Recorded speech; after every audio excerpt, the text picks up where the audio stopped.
Kisah ini berlanjut setelah Wang Li mendirikan suku pemurnian jiwa, dan dengan ini juga dia membantu mewujudkan impian Du Tian.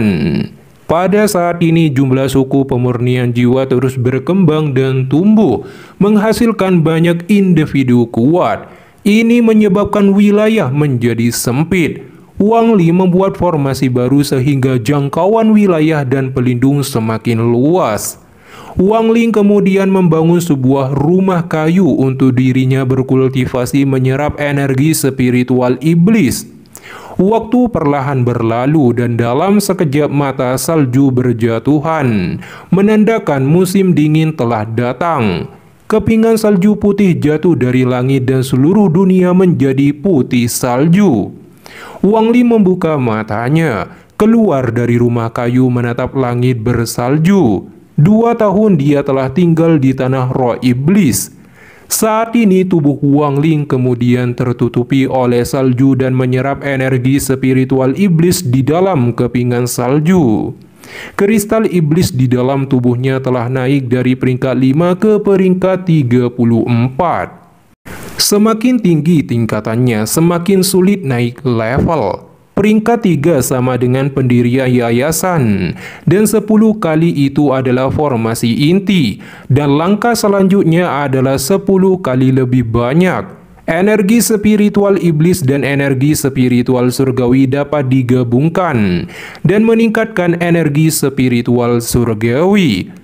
Meski Wang Li memiliki persediaan 100 tahun giok surgawi, itu tidak cukup untuk menerobos ke tahap akhir transformasi jiwa. Dan jumlah yang diperlukan untuk mencapai tahap kekuasaan melampaui imajinasi. Karena itu jika dia ingin meningkatkan level kultivasinya, dia harus mencari jalan alternatif.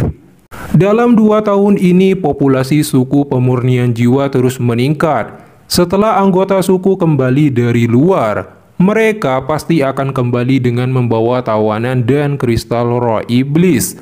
Akibatnya Wang Li memperluas wilayah formasi sejauh 20 km. Peningkatan anggota suku menyebabkan peningkatan jumlah orang yang berkultivasi mantra pemurnian jiwa. Untuk memelihara fragmen jiwa agar mencapai kekuatan penuh, Wang Li mengeluarkan bendera $1 miliar jiwa. Awan hitam tiba-tiba mengelilingi langit dalam radius 20 km. Di bawah perintah Wang Li, para anggota suku melepaskan fragmen jiwa mereka ke dalam awan hitam untuk berenang meningkatkan kekuatannya. Orang-orang dari suku pemurnian jiwa terbiasa melepaskan fragmen jiwa mereka untuk dipelihara di dalam awan hitam, dan awan hitam menjadi simbol unik dari suku pemurnian jiwa. Di dalam suku pemurnian jiwa, tidak semua orang mengelola mantra pemurnian jiwa. Beberapa dari mereka tidak bisa berkultivasi sama sekali, jadi mereka hanya bisa menjadi pemburu untuk menyediakan makanan untuk semua orang. Sisan adalah salah satu pemburu setelah meridiannya hancur. Tetapi dia tetap menolak keadaannya. Dia terus berjuang untuk berkultivasi tanpa menyerah, meski akhirnya penuh penyesalan hati. Apalagi ketika melihat banyak jenius muncul dan menggantikannya di samping Ouyang Hua. Hatinya dipenuhi rasa sakit tapi tak berdarah. Ini sebuah bukti betapa pahit dan manisnya kehidupan. Oleh karena itu, setiap kali pergi berburu, Sisan akan bertarung tanpa peduli untuk hidupnya. Akibatnya dia hampir mati berkali-kali. Jika bukan karena anggota sukunya di sana untuk membantu, dia pasti sudah mati. Beberapa orang yang memperhatikannya mengetahui posisi Sisan dalam suku itu. Ketika mereka melihatnya seperti ini, mereka hanya bisa menghela nafas. Sementara Wang Li mempelajari pelakak giok kayu yang didapatkan dari hasil jarahan menginvasi suku lain. Ouyang Hua kemudian membawa Sisan yang sudah terluka parah dalam kondisi pingsan berlumuran darah. Ouyang Hua menceritakan bahwa Sisan ketika berburu bertemu iblis langka dan akhirnya jatuh dalam situasi hidup dan mati. Setelah mengantarkan Sisan, Wang Ling menyuruh Ouyang Hua pergi. Wang Ling kemudian mengulurkan tangannya, dan tubuh Sisan melayang di udara. Dia mengirimkan energi spiritual iblis ke dalam tubuh Sisan, dan terkejut menemukan sejumlah besar energi spiritual iblis di dalam daging dan tulangnya. 1 tahun yang lalu, Wang Ling melihat Sisan meridiannya hancur dan tidak memiliki energi spiritual iblis. Dia yang bingung mengeluarkan jiwa asalnya dan memasuki tubuh Sisan, sehingga melihat kenangan 1 tahun yang lalu. Wang Ling melihat Sisan menahan rasa sakit yang tidak bisa ditahan orang normal, dan dia mengalami rasa sakit ini setiap malam. Dia menahan rasa sakit karena mencoba menyerap energi spiritual iblis ketika semua meridiannya hancur. Maka rasa sakit energi spiritual iblis akan masuk ke dalam daging dan tulangnya. Rasa sakit itu seperti jutaan serangga kecil menggerogoti tubuhnya. Dia menahan rasa sakit semacam ini selama lebih dari 1 tahun, dan karena menolak menyerah, dia ingin menjadi kuat dan diakui oleh Wang Ling sekali lagi. Wang Ling menarik jiwa asalnya kembali. Tekad Sisan membangkitkan niat baik Wang Ling. Satu-satunya dia dapat pulih dengan metode dewa kuno. Wang Ling kemudian memasukkan energi spiritual iblis ke dalam tubuh Sisan dan memberinya pil obat. Beberapa saat kemudian Sisan terbangun dan merasakan tubuhnya sembuh dan jauh lebih ringan. Dia terkejut sekaligus senang dan berlutut pada Wang Ling. Wang Ling bertanya, "Bagaimana kamu mendapatkan energi spiritual iblis di tubuhmu?" Sisan terkejut dan menceritakan apa yang telah dia lakukan selama 1 tahun terakhir. Wang Ling berkata semua energi spiritual iblis di tubuh Sisan tidak berguna tanpa meridiannya. Wajah Sisan seketika pucat dan tersenyum sedih, mengatakan pada Wang Ling tidak ingin menjadi orang yang tidak berguna. Sisan mengepalkan tangannya dengan mengatupkan giginya. Dia mengumpulkan energi spiritual iblis di dalam tubuhnya agar merasa berguna. Wang Ling berkata memiliki metode kultivasi untuk Sisan, mentransfer energi spiritual iblis ke dalam daging dan tulangnya. Ini akan memungkinkan kekuatan tubuhnya meningkat ke level yang tak terbayangkan, tetapi tidak dapat menggunakan mantra. Ini adalah metode pemurnian tubuh. Apakah kamu mau belajar? Tubuh Sisan bergetar hebat, dipenuhi kebahagiaan menganggukkan kepalanya. Wang Ling berkata jangan terlalu cepat menjawab, karena metode ini memiliki resiko kematian dan sangat menyakitkan. Namun Sisan dipenuhi tekad berkata tidak akan mengecewakannya. Wang Ling kemudian mengeluarkan pelaka giok, metode pemurnian tubuh klan iblis raksasa. Sisan menerima pelaka giok itu dipenuhi kegembiraan ketika Sisan bersujud pada Wang Ling sebelum pergi dengan girang. Meski Wang Ling belum memberikan teknik pertama tubuh dewa kuno, tetapi dia akan memberikannya ketika Sisan mampu menguasai pemurnian tubuh klan iblis raksasa. Dalam sekejap 4 tahun telah berlalu, populasi suku pemurnian jiwa meningkat secara gila-gilaan. Sekarang lebarnya sekitar 150 km, dan suku itu memiliki lebih dari 5.000 laki-laki. Harus dikatakan rencana Wang Ling untuk membangun pasukannya sendiri telah berhasil. Saat ini Sisan telah belajar sedikit tentang metode pemurnian tubuh klan iblis raksasa. Tubuhnya sekuat besi, dan selama pertempuran dia akan selalu menyerang di medan depan. Tidak ada yang bisa menghentikannya. Selama periode ini, Wang Ling mengeluarkan perintah agar semua tidak bertempur lagi dan harus fokus pada fondasi berkultivasi. Karena Wang Ling telah menyerah sejumlah besar kristal roh iblis, dia berencana untuk menjelajah ke kota iblis kuno terdekat. Kemudian Ouyang Hua membawa Hao Po kepada Wang Ling untuk diperkenalkan. Hao Po adalah pemuda berbakat, terlahir dengan kekuatan iblis bintang 2. Setelah bergabung dengan suku pemurnian jiwa, dia berhasil memurnikan 13 bendera jiwa hanya dalam beberapa bulan, bahkan lebih mengesankan dari Sisan. Itulah sebabnya Ouyang Hua membawanya menemui Wang Ling, berharap mendapatkan bimbingan. Wang Ling menyadari potensi Hao Po yang luar biasa, bakatnya tak kalah dari peri kupu-kupu merah. Sayangnya Hao Po dan Sisan bertolak belakang. Sisan memperlakukan Wang Ling seperti segalanya dan tak menoleransi siapapun yang tidak menghormatinya, bahkan mengancam akan melawannya. Dia sangat setia kepada Wang Ling, namun Hao Po adalah pengkhianat sejati.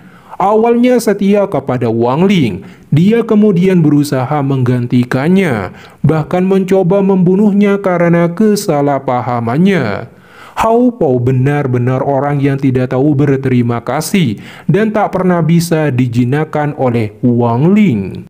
Wang Ling kemudian mengubah penampilannya. Dia mengenakan jubah merah hitam bermotif perak yang memberinya nuansa tribal dan eksotis.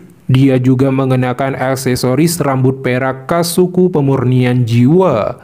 Secara keseluruhan, dia tampak sangat memukau dan tampan. Dia mengeluarkan nyamuk raksasa yang telah berevolusi dan mengejutkan Sisan dan Hao Po.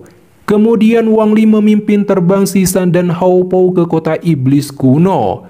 Ketika Wang Ling tiba di kota iblis kuno, dia diganggu oleh beberapa penjaga kota yang tidak tahu apa-apa saat memasuki gerbang kota. Sisan melangkah maju, melemparkan pukulan dahsyat, dan berhasil mengalahkan satu penjaga yang tidak menghormati Wang Ling, tetapi menarik banyak penjaga veteran perang. Wang Ling menegur Sisan karena pukulannya salah, jadi dia memberikan contoh. Wang Ling dengan santai melemparkan pukulan ke depan ketika para prajurit menyerbu. Riak energi meletus dari tinju Wang Ling. Semua prajurit muntah darah dengan tubuh mereka terlempar. Semua darah yang dimuntahkan terakumulasi menjadi bola darah di tangan Wang Ling dan dilemparkan ke arah gerbang kota. Namun bola darah segera dihancurkan ketika Yao Shisu muncul di depan gerbang dan para prajurit berlutut. Terlebih lagi tindakan Wang Ling menarik perhatian Jenderal Iblis Mo Lihai di tingkat transformasi jiwa puncak. Mo Lihai adalah Jenderal Iblis sayap kiri dari negara Iblis Surgawi, seorang pejuang yang tangguh. Dia adalah penguasa de facto di kota iblis kuno, bahkan Yao Shisu pun harus tunduk kepadanya. Oleh karena itu, Yao Shisu yang mengetahui tujuan Wang Ling membawanya menemui Mo Lihai yang akan memberikannya posisi. Sesampainya di istana raksasa, di kediaman Jenderal Iblis Mo Lihai, ledakan tawa hangat datang dari dalam istana. Tubuh Mo Lihai tiba-tiba muncul dan tampil cukup mendominasi di udara. Tekanan yang dia pancarkan saja sudah cukup mengejutkan Wang Ling. Terlebih lagi Mo Lihai mengenakan baju zirah dan terlihat sangat gagah dan pemberani. Dia sembari tersenyum ke arah Wang Ling. Jadi kamu adalah orang luar yang menyerang tentara iblisku di luar tembok. Wang Ling dapat merasakan energi spiritual iblis di dalam tubuh Mo Lihai sangat kuat. Tingkat kultivasinya mendekati tahap kekuasaan. Mo Lihai kemudian ingin mengetes kemampuan yang dimiliki oleh Wang Ling. Dia mengirimkan tinju yang dipenuhi kekuatan penghancur melesat ke arah Wang Ling. Wang Ling melepaskan teknik jari kematian dan memblokir serangan tersebut. Tetapi Wang Ling terpukul mundur 3 langkah dan mendapatkan pujian dari Mo Lihai, menerima Wang Ling sebagai tetua di bawah komandonya. Namun Wang Ling menolak jabatan tersebut dan meminta posisi luar, karena tanpa kekuatan nyata apalagi tanpa wewenang militer. Hal ini tidak dapat diterima oleh Wang Ling. Hanya dengan kekuatan nyata ini dia dapat mencapai hal-hal besar dan mendapatkan kesempatan untuk menyatu dengan iblis kuno. Mo Lihai tidak berharap Wang Ling memahami posisi luar dan dalam. Tetapi jika Wang Li menginginkan posisi kepala komandan, dia harus menahan pukulan 10 pertempuran runtuhnya. Mo Lihai kemudian melemparkan pukulan dengan kecepatan tinggi. Itu dipenuhi aura iblis dan niat membunuh yang intens. 10 pukulan dengan cepat terbentuk dan dibebankan ke arah Wang Ling. Di bawah serangan ngeri ini, Wang Li menggunakan energi spiritual iblis dan jarinya menunjuk ketika memancarkan cahaya hitam yang dipenuhi energi spiritual iblis murni. Segera setelah itu, tinju raksasa yang dipenuhi aura penghancur turun. Wang Li segera melepaskan teknik jari iblis dan bertabrakan dengan tinju raksasa, memicu ledakan besar. Wajah Wang Li menjadi pucat dan dia terlempar ke belakang sebelum dia bisa menstabilkan tubuhnya. Segera setelah itu, tinju raksasa melesat dari keruntuhan kedua. Aura penghancur 10 kali lebih kuat dari sebelumnya. Wang Li melepaskan seni pembantaian surgawi. Gas abu-abu membentuk pusaran dan memblokir keruntuhan kedua ini. Wang Lin dipenuhi aura pembunuh bergerak seperti meteor. Tangannya membentuk pedang pembantaian untuk menyerang Mo Lihai. Sayangnya keruntuhan ketiga segera menimpa tubuh Wang Lin sampai menahan tekanan yang luar biasa kuat. Mata Wang Li menjadi merah dan niat membunuhnya semakin intens. Dengan pedang pembantaian dia menghancurkan keruntuhan ketiga dan seperti meteor menerobos menuju Mo Lihai. Mo Lihai hanya tersenyum. Keruntuhan keempat bergegas menuju Wang Ling dan dengan kekuatan penghancur 1000 kali lipat, pedang pembantaian hancur saat Wang Ling mencoba menghancurkannya. Di saat itu juga, tubuh Wang Ling sangat pucat di bawah tekanan kejam ini. Ketika tinju raksasa turun, Wang Li merasakan niat pertama dari kehancuran keempat adalah keyakinan dalam pertempuran. Di bawah menahan kekuatan keruntuhan keempat ini, dia mendapatkan pencerahan dan segera mengaktifkan 2 simbol kehidupan. Segera tubuhnya terlempar ke bawah tanah sebelum menstabilkan tubuhnya. Simbol kehidupan dari seni pembantaian surgawi hancur, hanya tinggal setengah simbol. Karena Wang Li sudah kesulitan menghadapi kehancuran keempat, Mo Lihai meminta untuk menyerah saja dan tidak mungkin mendapatkan posisi kepala komandan.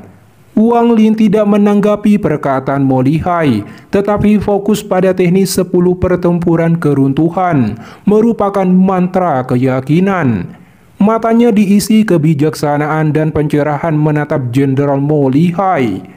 Dia mengangkat tangannya, lepaskan teknik jari iblis dengan kekuatan keyakinan, sehingga melepaskan kekuatan asli dari jari iblis. Aura iblis menutupi tubuhnya, dengan energi spiritual iblis bergerak dan wajahnya menjadi sangat jahat. 2 jarinya menunjuk ke atas, seluruh langit berubah menjadi awan gelap yang diiringi longlongan iblis. Rambut Wang Li memanjang seperti super saya. 6 tato iblis terbentuk di keningnya, berubah dari setengah segel kehidupan menjadi segel seumur hidup. Tubuh Wang Lin diselimuti energi spiritual iblis menjadi intens dan tertawa dengan niat membunuh yang gila-gilaan, sembari melangkah maju. Mo Lihai sangat bersemangat melihat Wang Lin sebagai orang pertama yang mendapatkan terobosan di bawah teknik 10 pertempuran keruntuhannya. Segera setelah itu keruntuhan kelima muncul, diiringi gemuruh petir kesengsaraan surgawi dan dibebankan pada Wang Ling. Wang Ling menerjang maju dipenuhi aura pembantaian. Energi spiritual iblis berkumpul di ujung jarinya dan berubah menjadi pilar api iblis yang melesat dan bertabrakan dengan keruntuhan kelima sebelum dihancurkan. Ketika Wang Ling hanya berjarak 100 kaki dari Jenderal Iblis, retakan ruang yang tak terhitung jumlahnya robek saat keruntuhan keenam melesat dalam bentuk cincin cahaya. Menghadapi ini, Wang Ling melepaskan transformasi iblis. Cahaya hitam meluncur dan menghancurkan keruntuhan ketujuh berbentuk jasmani. Pandangan Mo Lihai menjadi sangat bersemangat melihat kegigihan dan keyakinan Wang Ling terhadap tekniknya. Setelah menghancurkan keruntuhan ketujuh, Wang Ling menerjang ke Jenderal Iblis Mo Lihai seperti dewa iblis kekejaman dalam ekspresi dinginnya. Namun hanya berjarak 50 kaki darinya, keruntuhan ke-8 melesat dari kehampaan. Itu dipenuhi kekuatan penghancur luar biasa seperti banjir nyata menuju Wang Ling. Mata Wang Ling menyala, api iblis melonjak dan melesat menuju langit dengan keras bertabrakan dengan keruntuhan ke-8. Kedua kekuatan saling mengkorosi, membuat seluruh dunia dipenuhi dengan aura iblis. Keruntuhan ke-8 akhirnya hancur, tetapi keruntuhan ke-9 secara diam-diam muncul. Melihat keruntuhan ke-9, Wang Ling jelas merasakan perbedaan kekuatannya yang di luar imajinasinya. Jadi Wang Ling memutuskan mundur 10.000 kaki jauhnya untuk menghindarinya. Mo Lihai tertawa melihat Wang Ling mengerti kapan mundur dan membuat keputusan yang tepat. Dengan demikian Wang Ling telah berhasil mengamankan posisi pemimpin.